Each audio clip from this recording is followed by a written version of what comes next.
Everyone, now that Jesus has fed the crowds, he's going to talk about what it means. When they found him on the other side of the lake, the crowd asked him, "Rabbi, when did you get here?" Jesus replied, "I assure you that you are looking for me not because you saw signs, but because you ate all the food you wanted. Don't work for the food that doesn't last, but for the food that endures to the life of the age to come, which the human one will give you.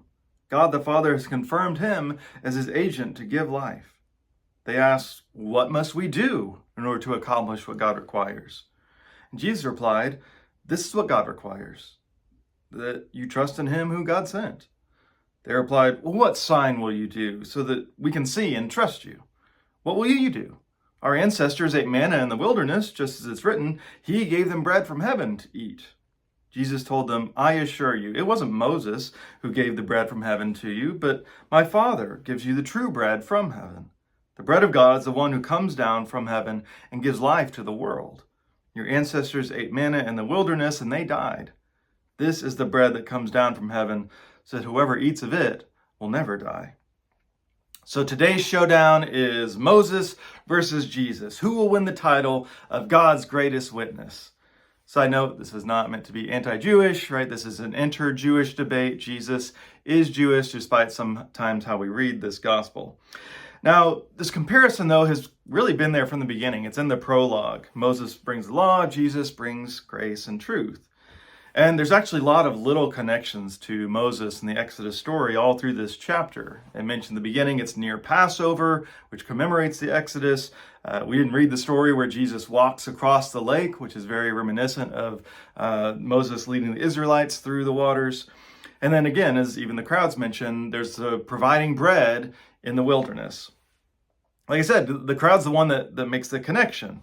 I think it's kind of funny where they're like, "What sign will you do?" As they were just, miraculously provided with food in the middle of nowhere, right? Moses did the thing that, you just did. So what are you going to do? Well, Jesus wants to point, actually, it wasn't Moses that gave you the bread. It was God. The implication being that what Jesus is doing is something deeper. And as he'll say, the bread is not what he gave, it's actually him. Now, I think part of the issue is that they, and honestly also we, often want that Moses-style leadership where you just give a list of rules for what to do to impress God, right? That's their question. What must we do? Can you give us 10 or 613 commandments that we can follow so that we can prove to God that we deserve his life, his eternal life? In response to that, Jesus simply says, "No, trust me." Life doesn't come from laws, it comes through relationships. It comes through connection to Christ, to God.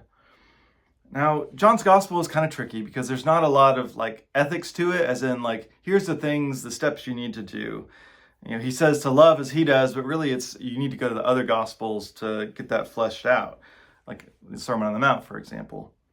But the starting place is this, trusting that the truest life is not something we achieve, but something we receive. The Israelites in Moses' day didn't save themselves, and the law was not a means of earning grace, even if that's sometimes how we mistakenly talk about it. The bread of heaven still is not something that we make, it's life that we accept as God's gift.